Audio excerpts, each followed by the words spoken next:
in a bustling urban mall, where the hum of shoppers' chatter blended seamlessly with the background music of nearby stores, Nia Carter moved through the crowd with the effortless grace of someone who had nothing to prove.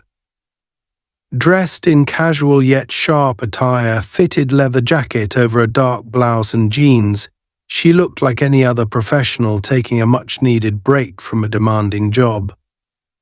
What no one around her knew was that Nia wasn't just another shopper.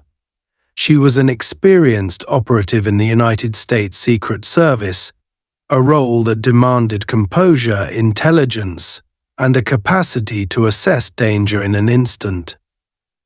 Today, however, she wasn't here as an agent. Officially, she was on a rare day off, but like all her days off, the instinct to observe, analyze, and remain alert was ever present. The mall was a sprawling labyrinth of shops, corridors, and escalators, illuminated by bright fluorescent lights that reflected off polished tiles. Nia carried a small black leather bag slung across her shoulder, inside which rested her discreet communication device and a compact data decryption tool. These items weren't there by coincidence. While she wasn't actively working, Nia was always prepared for an unexpected turn of events. Years of service had taught her that quiet days rarely stayed quiet, especially for someone in her line of work. The stakes of her career, national security, counterintelligence, and protecting lives never truly allowed her to let her guard down. Yet today she was trying. For a few hours, she told herself, she would focus on finding the perfect birthday gift for her nephew, an eager 10-year-old fascinated by technology. Nia paused near an electronics store, its bright displays showcasing the latest gadgets and gaming consoles. She stood at the glass window, studying a drone kit that her nephew would undoubtedly love, weighing whether she could find a better deal elsewhere in the mall. As she deliberated, she caught a faint reflection in the glass. Two uniformed officers, standing about 30 feet away, seemed to have taken an unusual interest in her. She noticed them exchange glances, followed by subtle nods in her direction. To anyone else, their observation might have gone unnoticed, but Nia's training had sharpened her ability to detect even the smallest changes in her surroundings. She acted as if she hadn't noticed, casually stepping away from the window and heading deeper into the mall. The two officers were Jason Braden and Eric Tate. Braden, a broad-shouldered man in his late 30s, had the bearing of someone who thrived on asserting authority. His years in the force had turned his confidence into arrogance, often leading to confrontations with those he deemed out of place. His partner, Tate, was younger, thinner, and clearly less certain of himself. This was his second year on patrol, and he often found himself deferring to Braden's aggressive instincts, unsure of when to speak up. On this particular day, Braden had already complained about the monotony of their shift, grumbling about how their presence in the mall was a waste of time. So when he spotted Nia, a poised black woman moving alone through the busy shopping center, his suspicion flared. "She doesn't look like she's here for shopping," Braden muttered to Tate, who merely shrugged in response. As Nia continued walking, Braden's eyes remained fixed on her, his mind racing with baseless assumptions. She carried herself with an air of confidence that he found unnerving, as though she didn't recognize his authority without even having met him. This irked Braden more than he would admit. To him, her presence seemed calculated, as though she were scoping the area for something. "Let's follow her," he said curtly, motioning for Tate to keep up. Nia, meanwhile, moved with calculated ease, seemingly unbothered but acutely aware of their growing proximity. She didn't need to look back to confirm they were trailing her. She could feel the weight of their stares. Passing through a quieter corridor of the mall, where the shops thinned and foot traffic dwindled, she decided to test their intentions. Pausing briefly, She glanced at her phone, feigning a moment of indecision before turning down a side hallway that led to a service exit. It wasn't the kind of path most shoppers would take, and she knew that if the officers were truly following her, they'd reveal themselves here. Sure enough, Braden and Tate turned the corner shortly after she did, their pace quickening as they closed the distance. "Ma," and Braden called out, his voice cutting through the hum of the ventilation system overhead. Nia stopped, turning slowly to face them, her expression neutral but her muscles instinctively tensing. She had encountered men like Braden before, officers who used their badges as weapons rather than shields, motivated by ego rather than duty. "Yes, officer," she said evenly, meeting his gaze without flinching. Tate hung back slightly, his uncertainty evident in his body language, while Braden took a step forward, his hand resting lightly on the holster at his side. "What brings you to this part of the mall?" he asked, his tone dripping with unwarranted suspicion. Nia raised an eyebrow. "I didn't realize certain areas were restricted," she replied calmly. Her measured response only seemed to fuel Braden's irritation. "This is a service hallway," he said sharply, "not exactly a place most shoppers wander into. What are you doing here?" Nia didn't miss the condescension in his voice, nor the way he stood, attempting to physically impose himself. "I was avoiding the crowd," she said, still calm. "Is that a problem?" Braden's jaw tightened. To him, her confidence bordered on defiance, and he wasn't used to being challenged, especially by someone he'd already decided didn't belong. "I'm going to need to see some ID," he said, his voice firm. Nia sighed inwardly. She could feel the situation escalating unnecessarily, and while she wasn't one to back down, she knew better than to let it spiral out of control. Slowly she reached for her bag, her movements deliberate to avoid giving him any excuse to react. But before she could retrieve her identification, Braden stepped closer, his impatience boiling over. "Let me see what's in the bag," he demanded, his tone leaving no room for negotiation. Tate, standing a few feet behind, shifted uncomfortably. "Jason," he began hesitantly, "she hasn't done anything." Braden silenced him with a glare. "Stay out of it, Tate," he snapped before turning his attention back to Nia. "Hand it over." Nia's eyes narrowed slightly. She had dealt with men like Braden before, men who mistook power for strength and control for justice. But this wasn't the time to educate him on his shortcomings. She held out the bag, her expression unreadable. "Be my guest," she said coolly. Braden snatched the bag, rifling through it with unnecessary force. His hand closed around the sleek black device inside a custom-built encryption tool that looked nothing like an ordinary gadget. He held it up, his brows furrowing in suspicion. "What's this?" he demanded. "It's mine," Nia replied simply. "I use it for work." Braden scoffed, turning the device over in his hands. "What kind of work?" he asked, though the sneer in his voice made it clear he wasn't looking for an honest answer. "Are you some kind of hacker?" Nia didn't flinch. "I'm a federal agent," she said, her voice steady. "That device is government property, and you're out of your depth." Braden froze for a moment, the weight of her words sinking in, but rather than back down, he doubled down. "A federal agent?" he repeated, his tone mocking. "Prove it." Nia's patience was wearing thin. She took a step forward, her eyes locking with his. "Put the device down," she said, her voice low but commanding. "Now." For the first time, a flicker of doubt crossed Braden's face. Tate, who had been watching the exchange with increasing discomfort, finally spoke up. "Jason, maybe we should call this in," he said, his voice unsteady. But Braden wasn't ready to relinquish control. "Not until I get some answers," he snapped, tightening his grip on the device. Nia's eyes didn't leave his. She could see the storm brewing behind them, the collision of arrogance, insecurity, and fear, and she knew without a doubt that the situation was about to get worse. Braden's grip on the device tightened as though holding it gave him the authority he clearly craved. Nia, still calm on the outside but burning with frustration inside, held her ground. The air between them grew heavy with tension, the fluorescent lights above flickering slightly, adding an eerie undertone to the moment. Tate, standing awkwardly a few steps behind, seemed to shrink under the weight of the escalating situation.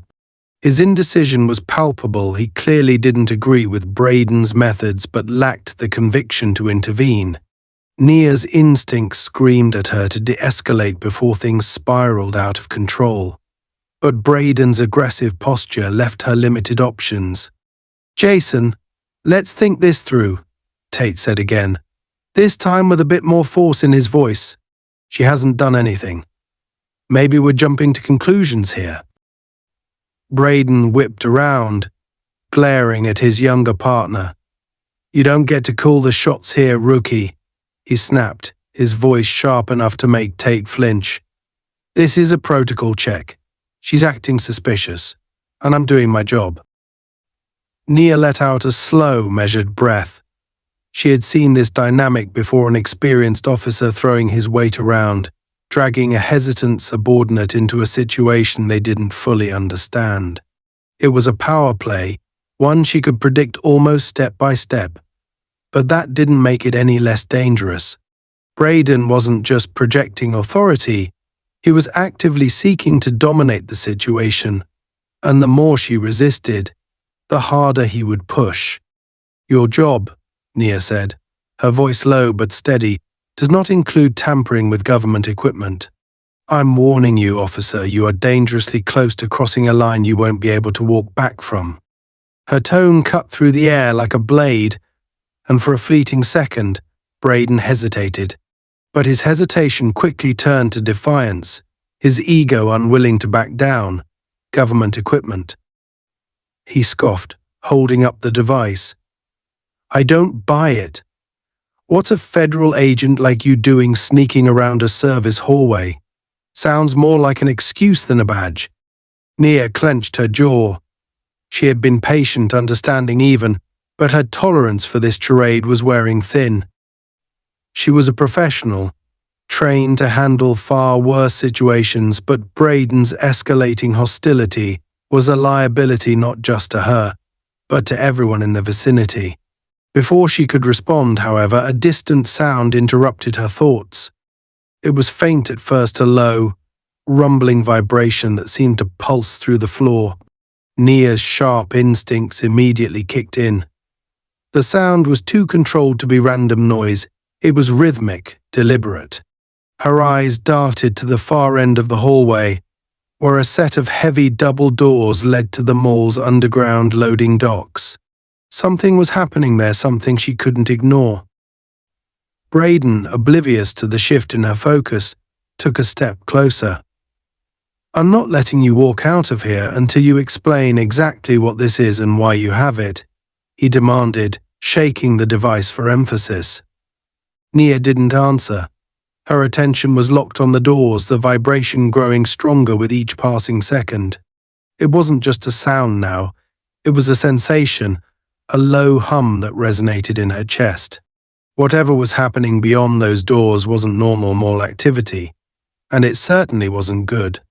"Officer Braden," she said finally, her tone clipped and urgent, "you need to let me go. Right now." Braden barked a laugh, mistaking her urgency for desperation. "Let you go? Not a chance. I'm not done with you." Nia's patience snapped. She took a deliberate step forward, her voice dropping to a cold, commanding tone. "Listen to me. You are standing between me and a potential threat that you don't understand.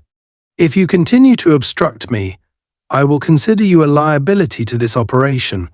Stand down." For the first time, Braden faltered. There was something in her eyes, an intensity that couldn't be faked, a weight of authority that even he couldn't entirely dismiss.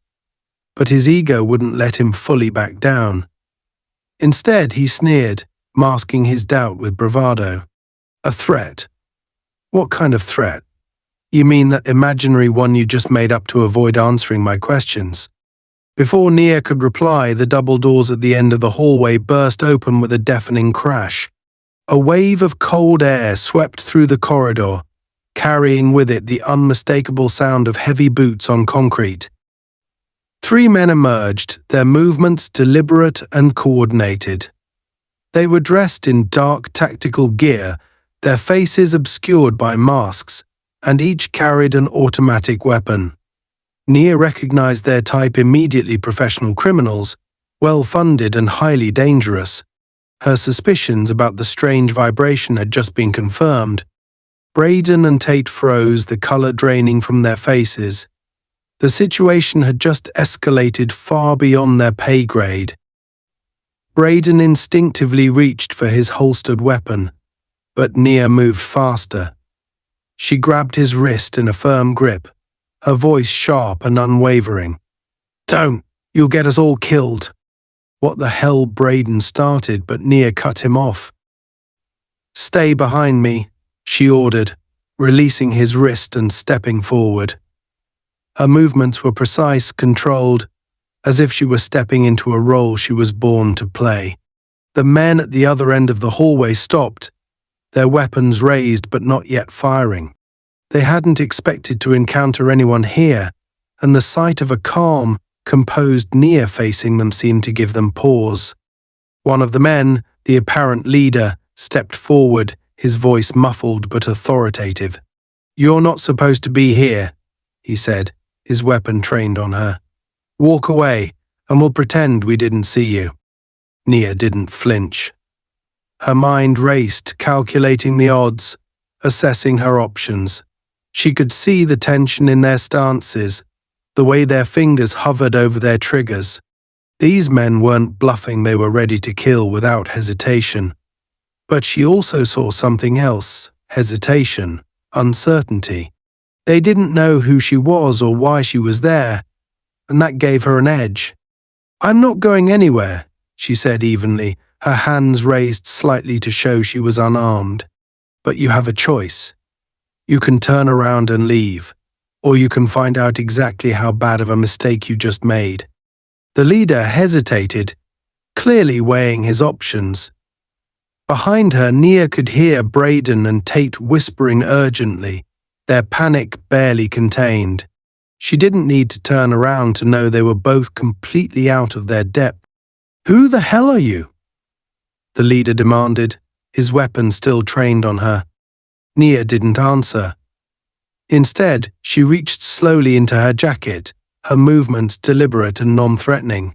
She pulled out a small device, a discreet communication tool disguised as an ordinary phone, and pressed a button.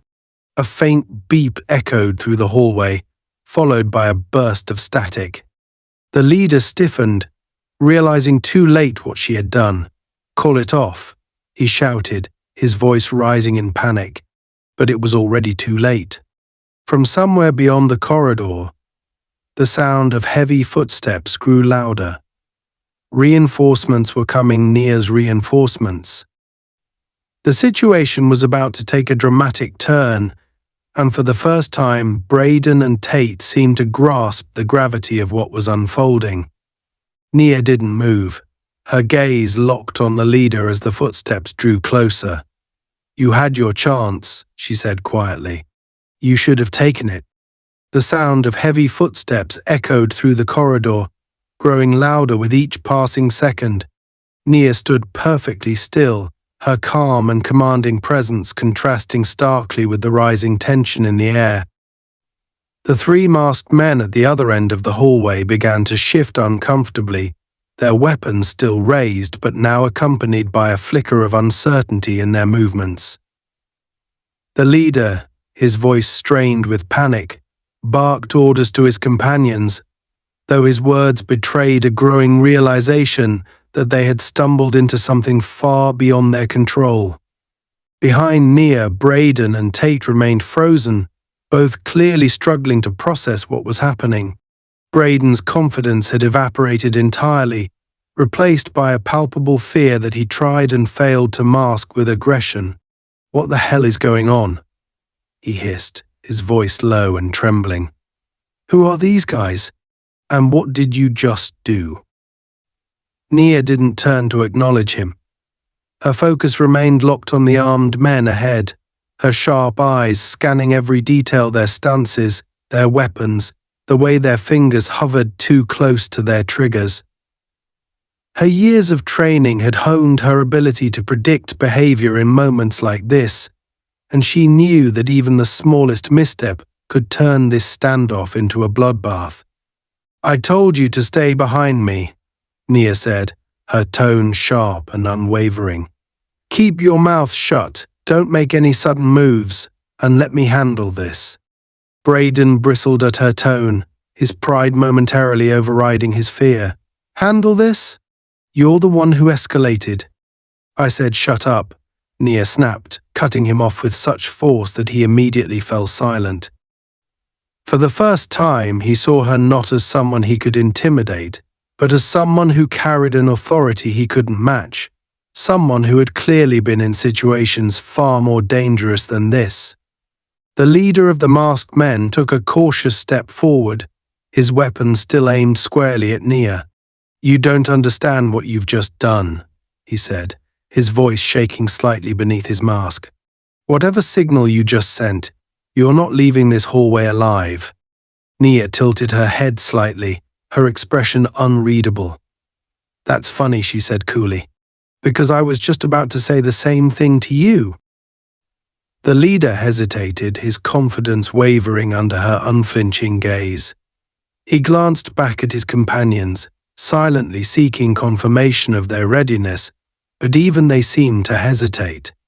The footsteps grew louder now, accompanied by the unmistakable metallic clink of tactical gear. Nia's reinforcements were closing in, and the tension in the hallway reached a breaking point. One of the masked men, clearly younger and less experienced than the others, suddenly shifted his stance, his finger brushing the trigger of his weapon. The motion didn't escape Nia's notice, and she reacted instantly. In one fluid motion, she lunged to the side, her body moving with the precision of a seasoned operative. The first burst of gunfire ripped through the space she had just occupied, the deafening sound reverberating through the corridor and sending shockwaves through everyone present. Nia hit the ground in a controlled roll, using the momentum to push herself back onto her feet. Her movements were impossibly fast, a blur of action that left even the trained criminals momentarily stunned. She darted toward a steel support beam that jutted out from the wall, using it as cover while she assessed her next move. The gunfire ceased for a moment, the masked men recalibrating their aim, but the brief lull was all Nia needed. From her position behind the beam, Nia reached into her jacket and retrieved a compact smoke canister.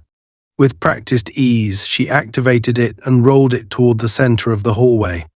A hiss of pressurized gas filled the air, followed by a thick plume of gray smoke that rapidly obscured the space. The masked men cursed loudly, their vision now compromised, as Nia moved like a shadow through the chaos. Braden and Tate, still rooted in place, coughed violently as the smoke enveloped them. "What the hell is happening?" Tate gasped, his voice barely audible over the commotion. "We need to get out of here." "Stay where you are," Nia barked, her voice cutting through the haze with absolute authority. "Move, and you'll get yourself killed." Braden, however, was not so easily convinced. Fueled by panic and a desperate need to regain control, he fumbled for his sidearm, drawing it with shaking hands. "I'm not just standing here while she plays hero," he spat, his voice tinged with both fear and defiance. Before he could take aim, a shadow moved through the smoke, a blur of motion that ended with Nia's hand clamping down on his wrist. She twisted sharply, forcing him to drop the weapon with a yelp of pain. "You'll thank me later," she said coldly, kicking the gun out of reach before disappearing back into the smoke. The masked men were now firing blindly, their bullets ricocheting off the walls and floor in deafening bursts. Nia used the confusion to her advantage, moving silently and methodically through the dense cloud. She closed in on the first man, her footsteps inaudible beneath the chaos. With surgical precision, she struck, delivering a sharp blow to the side of his neck that sent him crumpling to the ground. His weapon clattered against the tile, and Nia quickly kicked it away before turning her attention to the remaining two. The leader, realizing they were losing control of the situation, shouted something incomprehensible to his remaining companion. The second man nodded and moved to flank Nia's position, his weapon raised and ready. But Nia anticipated the maneuver. As he moved through the smoke, she intercepted him, her movements a seamless blend of offense and defense. He swung the butt of his rifle at her, but she ducked low, sweeping his legs out from under him with a single fluid motion. He hit the ground hard. The wind knocked out of him, and before he could recover, Nia disarmed him with a swift kick to his hand. Only the leader remained now, his panic evident in the way his breathing quickened. He fired wildly into the smoke, each shot growing more erratic as the sound of approaching reinforcements grew closer. Nia emerged from the haze like a ghost, her silhouette cutting through the chaos. He spun toward her, his weapon raised, but she was faster. In a blur of motion, she closed the distance between them, her hand striking the barrel of his gun and knocking it aside just as he pulled the trigger. The shot went wide, embedding itself harmlessly in the wall, and before he could recover, Nia delivered a sharp elbow to his jaw that sent him stumbling backward. The leader hit the ground hard, his weapon skidding across the floor. He groaned in pain, his mask slightly askew, revealing a hint of his face beneath. Nia stood over him, her breathing steady despite the exertion. "You had your chance to walk away," she said, her voice low and cold. "Now you'll answer for this." Before the leader could respond, the corridor was flooded with light as Nia's reinforcements finally arrived. A team of heavily armed agents in tactical gear stormed the hallway, their weapons trained on the remaining threats. The smoke began to dissipate, revealing the scene in full, two masked men unconscious, their weapons scattered, and Nia standing victorious over the third. Braden and Tate, still coughing and disoriented, stared at the scene in stunned silence. For Braden, the reality of what had just transpired was almost impossible to process. The woman he had dismissed as suspicious had just single-handedly neutralized a group of armed criminals while protecting their lives in the process. His pride and ego, once towering, now lay in ruins at his feet. Tate, on the other hand, seemed to grasp the gravity of what had happened.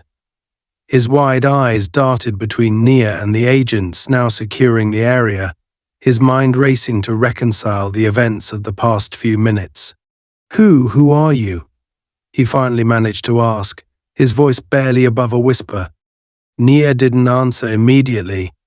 She turned to face the agents, giving them a quick series of hand signals that sent them into action, securing the unconscious men and sweeping the area for additional threats.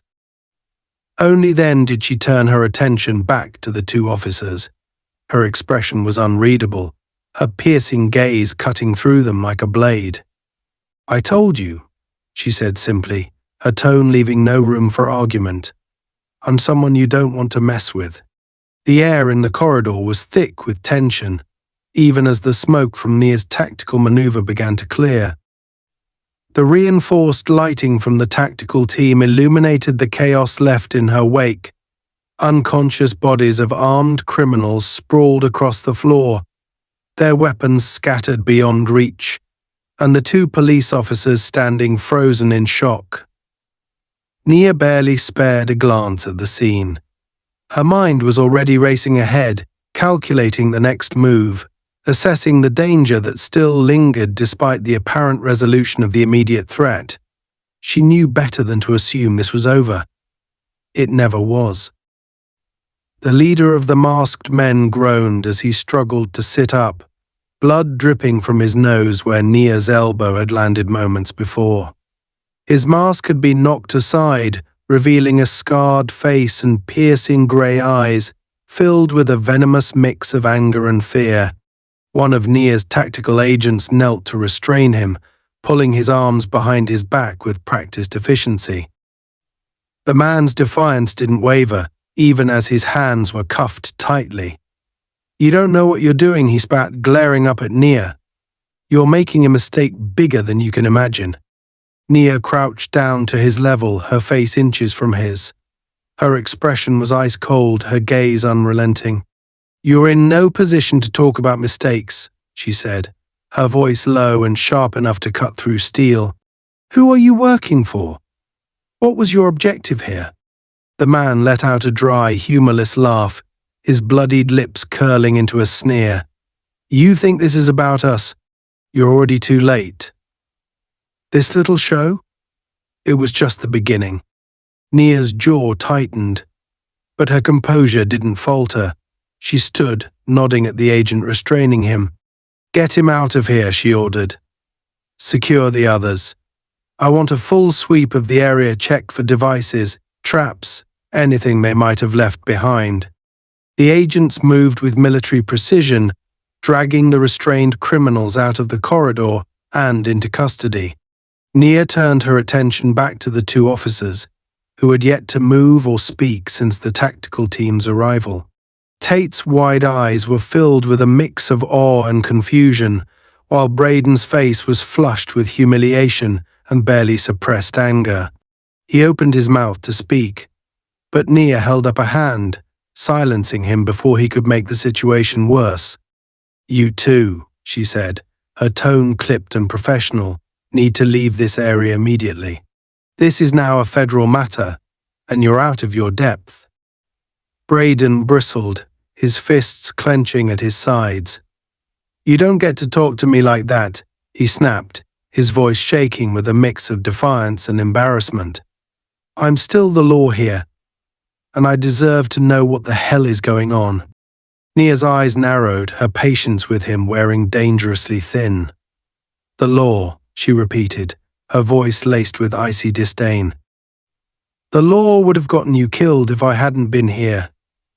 You had no idea what you were walking into, and your ignorance nearly cost lives, mine included." Tate flinched at her words, his guilt written all over his face. He glanced at Braden, who was clearly too consumed by pride to see the truth of what she was saying. "Maybe we should just go, Jason," Tate said quietly, his voice tentative. "This isn't our fight anymore." Braden shot him a furious look, but before he could argue, one of the tactical agents approached Nia with a grim expression. "We found something," the agent said, holding out a small, black cylindrical device.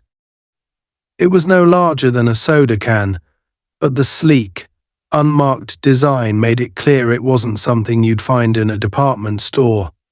Nia's stomach tightened at the sight of it. She recognized the design immediately: military-grade, encrypted, and dangerous. "What is it?" Tate asked, stepping closer despite himself. Nia didn't answer right away. She took the device from the agent, turning it over in her hands as she inspected it. The weight, the subtle markings along the edges, the faint hum of energy emanating from within it all pointed to one thing. It wasn't just a weapon or a tracking device. It was a signal amplifier, capable of broadcasting encrypted data across long distances. Her mind raced as she pieced it together. The criminals weren't here for a simple robbery or a random act of violence. This was deliberate, coordinated. They were trying to transmit something, and if the device was still active, it meant they hadn't finished.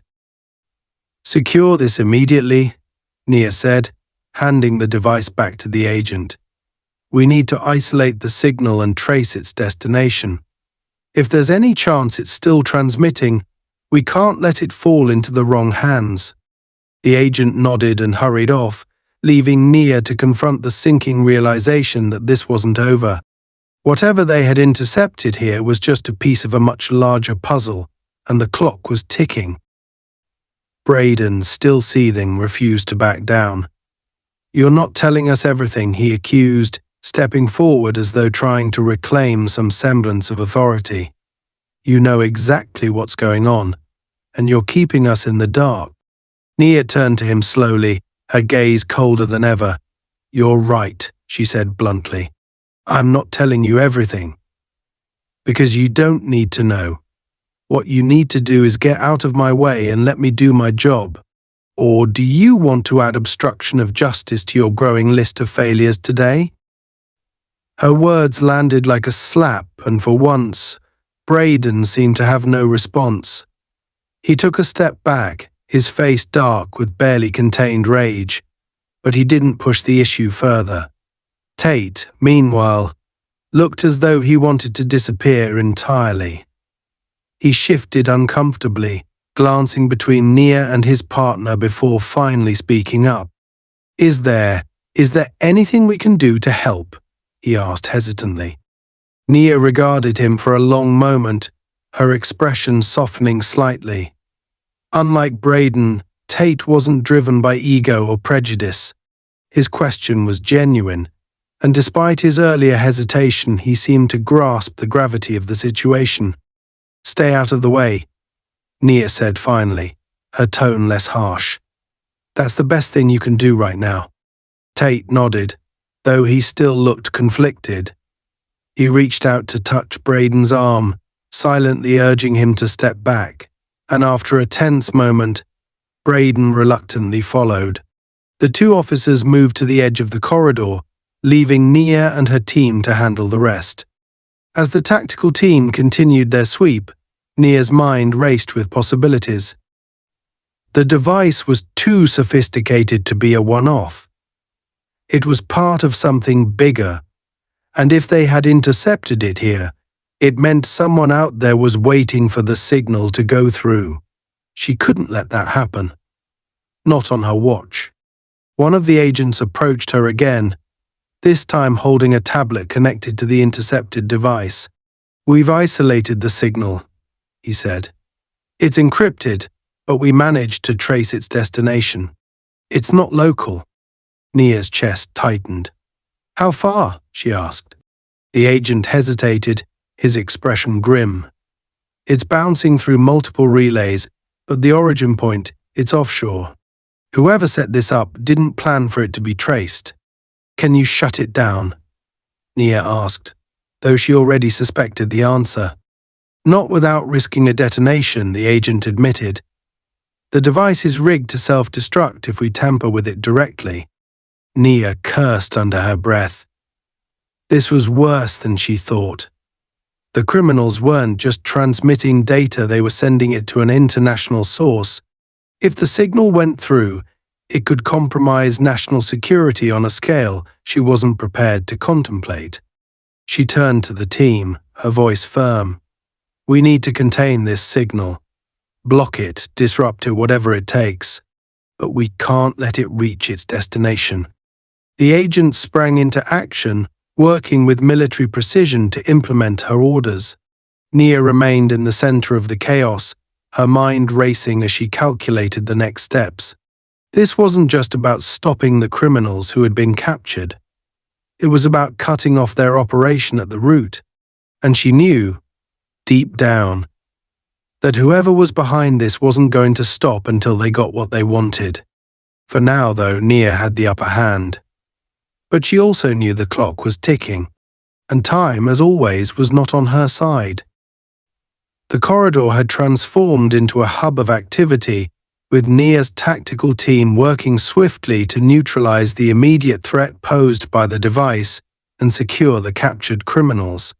The glow of portable monitors and the constant hum of encrypted communications filled the space, blending with the harsh fluorescent lights. Yet amidst the controlled chaos, Nia remained a pillar of focus, her sharp eyes darting between her team and the shadowy edges of the hallway. Every instinct she had told her that the danger wasn't over. The criminals may have been subdued, but their objective, whatever it was, remained unresolved. And that made this situation far from secure. The tactical agent monitoring the encrypted signal, a young man named Reynolds, looked up from his tablet, his face pale. "Ma'am," he said, his voice tight, the signals shifting. "They're rerouting it through a secondary node. It's picking up speed." Nia's jaw clenched as she moved to his side, her gaze locking onto the lines of code cascading across the screen. The device wasn't just a transmitter, it was adaptive, programmed to react to interference. Whoever had designed this had accounted for contingencies, and now they were accelerating their efforts. "How much time do we have?" she asked, her tone clipped. Reynolds hesitated, tapping a few commands into the tablet. "If we don't block it within the next 3 minutes, the signal will reach the offshore relay. Once it's there, we'll lose all control. We won't even be able to trace it." Nia's mind raced. She knew the stakes better than anyone.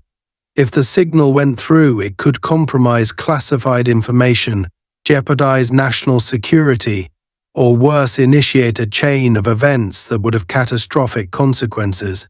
Yet the tools at her disposal were limited. The device was rigged to self-destruct if tampered with directly, and the clock was ticking. "Set up a localized EMP," she ordered, her voice firm. "We'll disrupt the signal manually. It's a risk, but it's the only way to ensure this stops here." Reynolds nodded, already moving to execute her command. The team sprang into action, retrieving the portable EMP generator from their equipment cases.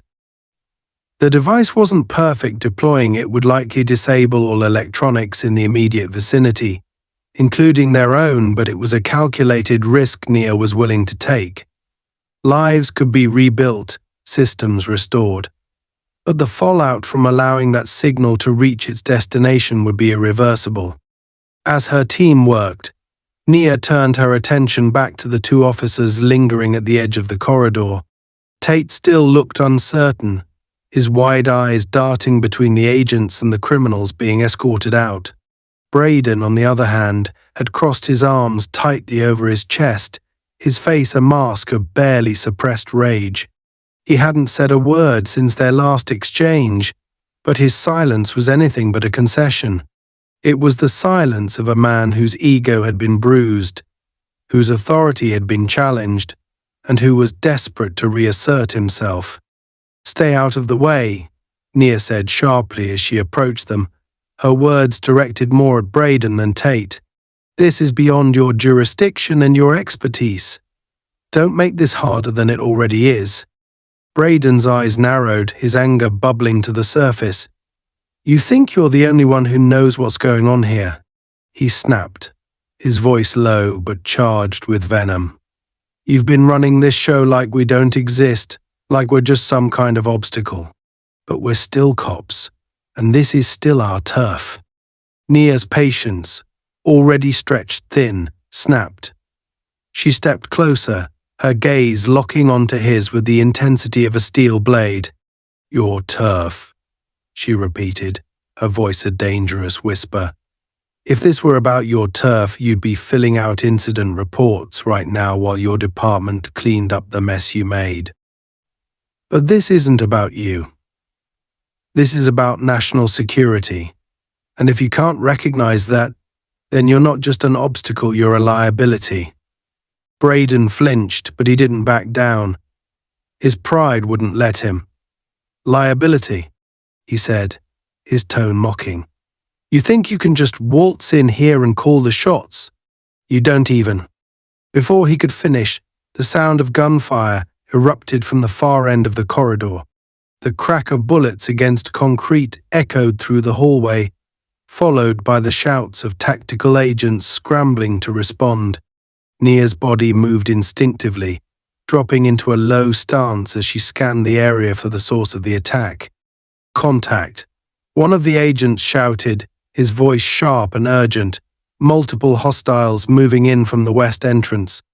Nia's stomach dropped. She had known this wasn't over, but the speed and precision of the counterattack were unexpected. The captured criminals had been a diversion, a calculated ploy to distract her team while reinforcements closed in. And now, the real threat had arrived. The corridor erupted into chaos as more gunfire tore through the air. Nia drew her sidearm, her movements fluid and precise as she took cover behind a steel support beam. "Positions," she barked, her voice cutting through the noise. "Hold the line. Don't let them reach the device." Her agents moved with practiced efficiency, returning fire as they formed a defensive perimeter around the EMP generator.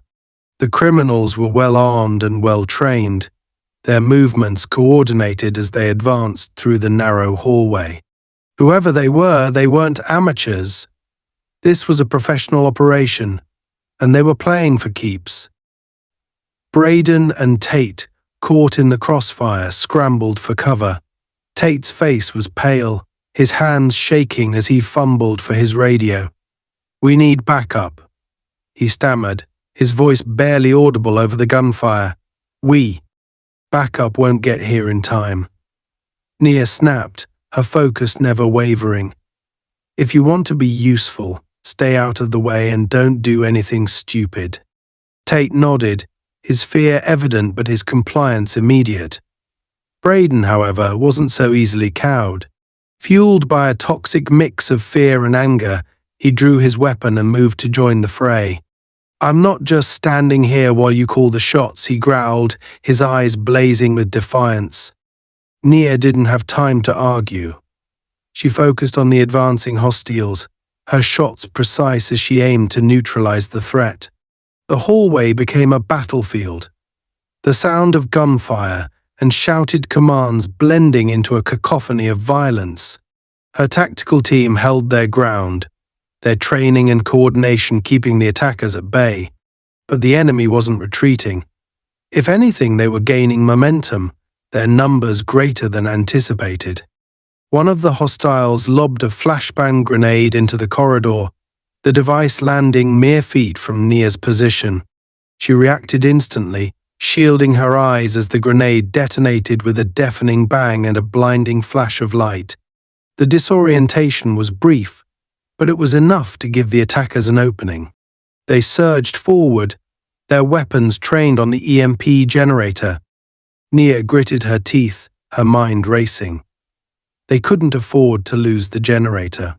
If the attackers reached it, everything would be lost, the signal would go through, and the consequences would be catastrophic.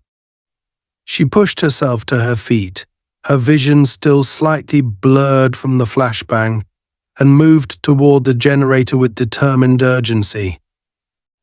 Braden, to her surprise, was already there.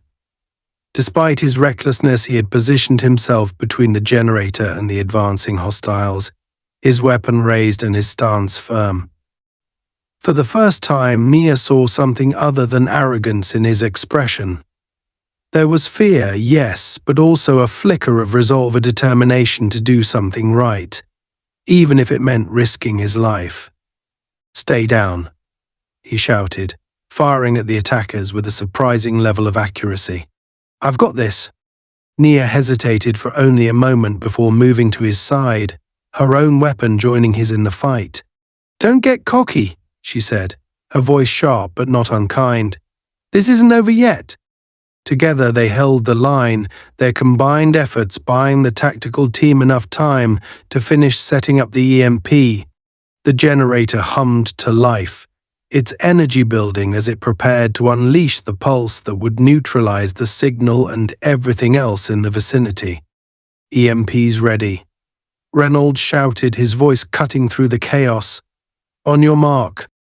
Nia nodded, her focus laser-sharp as she scanned the battlefield. The attackers were faltering, their momentum slowing as they realized they were outmatched. But they weren't retreating. Not yet. "Do it," Nia ordered, her voice steady. The EMP detonated, releasing a burst of energy that rippled through the corridor like a shockwave. The lights flickered and died, plunging the hallway into darkness as every electronic device within range was rendered useless. The gunfire ceased, the sudden silence almost deafening in its intensity. As the dust settled, Nia stood in the middle of the corridor, her breathing heavy but controlled. The attackers were down, their weapons useless and their movements sluggish. Her tactical team moved swiftly to secure them, their efficiency unwavering even in the aftermath of the chaos. Braden lowered his weapon, his chest heaving as he tried to catch his breath. For the first time he looked at Nia not with defiance, but with something closer to respect. He didn't say anything, and neither did she. There would be time for words later. For now, the battle was over, but the war was far from won. The aftermath of the EMP pulse left the corridor eerily quiet. The sharp hum of the device powering down faded into nothingness, and the once chaotic scene was now bathed in dim emergency lighting, casting long shadows against the walls. Smoke from gunfire and the residue of the flashbang lingered in the air, mixing with the acrid smell of scorched electronics. Nia stood still for a moment, her breathing steady despite the pounding of her heart. Around her, the tactical team moved swiftly, rounding up the disarmed attackers who were too stunned or injured to resist further. The pulse had neutralized all active electronics, including the criminals' weapons and communication devices, leaving them powerless in every sense of the word.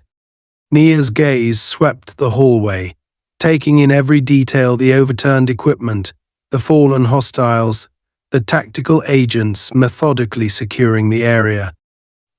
It wasn't victory she felt, though. Not yet. Her focus shifted to the small, black signal transmitter, now lying inert in the hands of her lead technician, Reynolds. Even disabled, it still felt like a ticking time bomb. She approached him, her footsteps quiet but purposeful. "Status?" she asked, her voice sharp, cutting through the lingering tension. Reynolds glanced up, his face pale but composed. "The EMP neutralized the device. Signal transmission has been completely disrupted. Whatever they were sending, it didn't get through." He paused, holding up the device carefully, as though it might still bite. "But this thing, it's not just a transmitter. It's got layers of encryption we haven't even begun to crack. It's carrying something they were desperate to send." Nia frowned, her mind racing. Desperate was an understatement. The lengths these attackers had gone to their precision, their willingness to die for their mission, meant this wasn't just a test run or a simple operation. Whatever data was locked inside that device wasn't just important, it was critical. "Can we extract it?" she asked, her voice low but urgent. Reynolds hesitated, shaking his head. "Not here. The EMP fried most of our portable decryption tools. We'll need a secure facility and a specialized team to even begin breaking into this thing. And there's no guarantee it won't self-destruct the moment we try." Nia clenched her jaw, her frustration tempered by her discipline. She wasn't used to leaving loose ends, but in this case, she had no choice. The device had been neutralized for now, and it was out of enemy hands. That would have to be enough, at least until her team could analyze it in a secure environment. Behind her, the sound of groaning drew her attention. She turned to see the leader of the attackers being dragged to his feet by two tactical agents. His mask had been removed entirely, revealing a face lined with scars and a mouth twisted into a defiant sneer. Despite his disheveled appearance, his eyes burned with hatred, and his body radiated an unnerving confidence, even in defeat. Nia walked toward him, her steps deliberate, her expression unreadable. She stopped just a few feet away, her piercing gaze locking onto his. "You want to tell me what was so important that you were willing to die for it?" she asked, her tone cold and measured. The man's sneer widened into a grin, his teeth stained with blood. "You think you've won?" he said, his voice raspy but filled with venom. This was just the first move. You stopped a transmission, but the information's already out there. You're too late, Agent. Nia didn't flinch, though his words sent a chill down her spine. She had seen this kind of resolve before, fanaticism driven by a cause so deeply ingrained that even capture or death wouldn't extinguish it. People like him didn't bluff. They didn't need to. "What information?" she pressed, her voice hardening. "Who's behind this?" The man chuckled, the sound dry and hollow. "You'll find out soon enough. Or maybe you won't. Either way, it doesn't matter. You're playing catch-up, just like you always do." Nia's patience wore thin.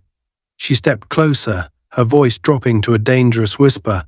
"I've seen men like you break in less time than it takes to say the word lawyer. You think you're untouchable, but I promise you, you're not.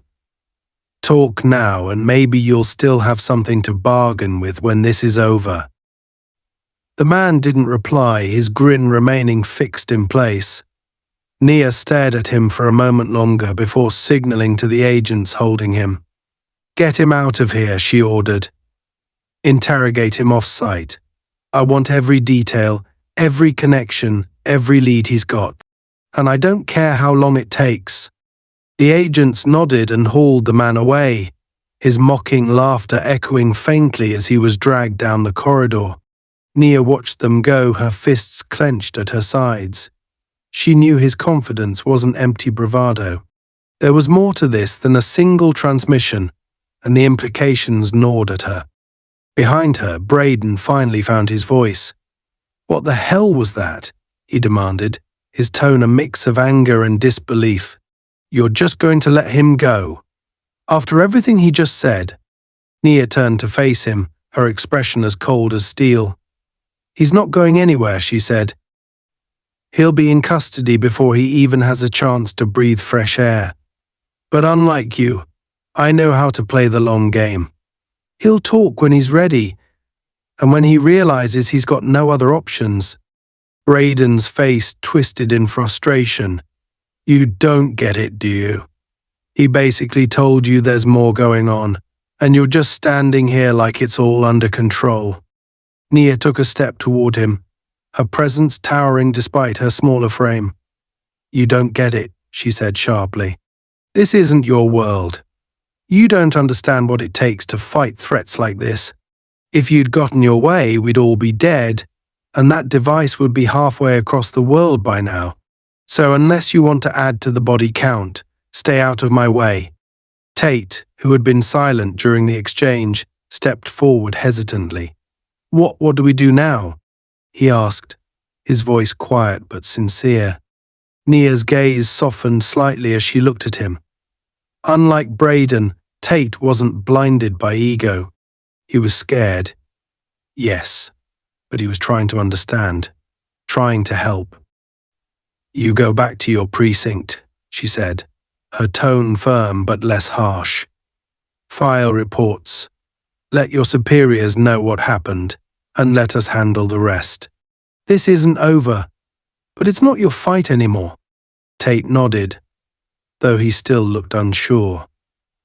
Braden, however, wasn't ready to back down. His pride had been battered too severely, and he couldn't let it go. "You think you're some kind of hero," he spat, "but you're just like the rest of us, making it up as you go, hoping it doesn't all fall apart." Nia's eyes narrowed, but she didn't rise to the bait. Instead, she turned away, dismissing him with a single gesture. "Get out of my sight," she said coldly, "before you embarrass yourself any further." As the two officers retreated, Braden muttering curses under his breath, Nia turned her attention back to her team. The corridor was nearly clear now, the captured criminals and their equipment being transported to secure locations for further investigation.